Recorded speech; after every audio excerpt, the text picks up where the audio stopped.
Šių metų birželio 11-13 dienomis Nemuno deltos regioniniame parke Kintuose vyko seminaras apie pelkių atkūrimo metodus ir būdus.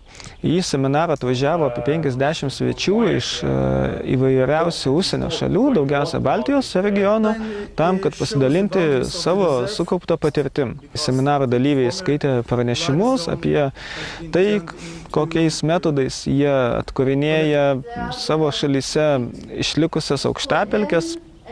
Tai buvo iš tiesų labai naudingas ir įdomus seminaras, kadangi vienoje vietoje šitiek pelkių specialistų, mokslininkų ir šitiek įvairios bei naudingos patirties, pradedant pažeistų aukštapelkių atstatymų, baigiant kiminų auginimu eksploatuotose pelkėse.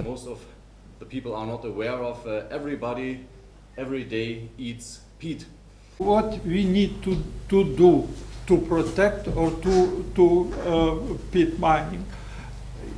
It is quite complicated problem.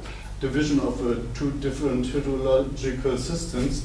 The reason for this is that the line is with the falling surface. Oh, yeah. So it's not to expect that we have a big difference. Aukštumala. It's from another project, yeah. I'm still in this project. I don't know if you see it. This is the borderline of the project area. And for this area, we had to prepare these hydrotechnical solutions. Peat excavation area. So it's not good for the bog, but unfortunately, LIFE program doesn't support. So also, in behalf of Lithuania Peat Producers Association, we wish all the best for this project. So thank you and good luck, all of us. Thank you. And I would like to invite to tell some words Vaidas Padilonis.